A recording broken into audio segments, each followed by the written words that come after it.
દાનથી આઝાદી મળી અને આઝાદીએ આપણને મતનો અધિકાર આપ્યો અને જેમાં હજારો લોકો મર્યા, લાખો લોકો જેલમાં ગયા, કાળા પાણીની સજા ભોગવી અને મતનો ઉપયોગ આપણે કેવી રીતે કર્યો, કેવી રીતે આપણે આપણા મતનો ઉપયોગ કરીએ છીએ. મારા વેવાઈની ભલામણ છે એટલે આપવો પડશે. ગામમાં માતાના મઢમાં ફલાણા ઉમેદવારે ફાળો આપ્યો એટલે મત આપવો પડશે. ફલાણાની ભલામણ છે, અમારી નાતનો છે એટલે મત આપવો પડશે.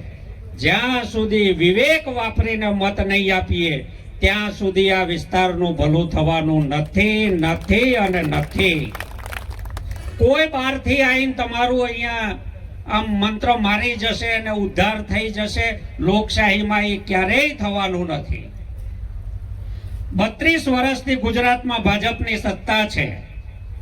32 વર્ષથી સિંચાઈના પાણી માટે તમે ને અમે બધા વળખા મારીએ છીએ. નર્મદાની પાઇપલાઈનો ખેતરો સુધી નખાઈ ગઈ છે.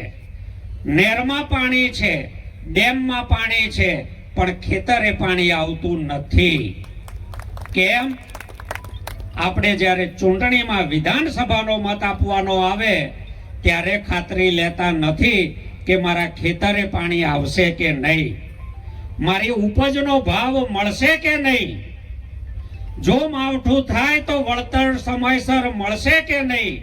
આ વાત આપણે ચૂંટણી વખતે જ ભૂલી જઈએ છીએ. બાકીના 5 વર્ષ આપણે ખેડૂત થઈ જઈએ છીએ.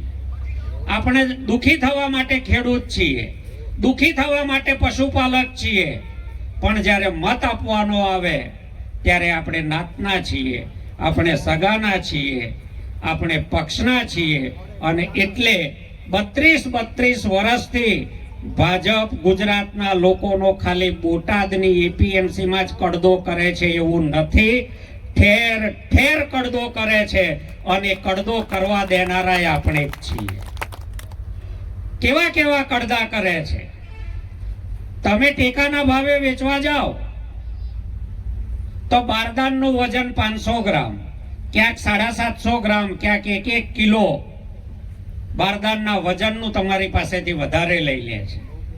કદી હિસાબ ગણ્યો છે કે લાખો ખેડૂતોનું દરેક બારદાને 1 કિલો વધારે થાય તો કેટલા હજાર ટન માલ જે તમે પરસેવો પાડીને ખેતરમાં પેદા કર્યો એ મફતમાં લઈ જાય ને બારોબાર વેચે છે. આ ખેડૂતોનો કડદો છે. નર્મદાનું પાણી ત્યાંથી છૂટે છે, મીટરથી મપાઈને નહેરમાં અપાય છે, પણ જ્યારે એનું પૂરેપૂરું વિતરણ થઈ જાય ત્યારે 50% પાણીનો હિસાબ મળતો નથી. પાણી 4 જગ્યાએ જાય છે. નહેરમાંથી છૂટેલું પાણી ખેડૂતના ખેતરે એટલે કે સિંચાઈમાં જાય છે, ગામડા અને શહેરોને પીવામાં જાય છે, ત્રીજું ઉદ્યોગોને જાય છે, અને ચોથું છેક નહેરથી છેવાડે પહોંચે ત્યાં સુધી બાષ્પીભવનમાં 10 થી 12% પાણી જાય. આ આખી દુનિયાના અભ્યાસ છે.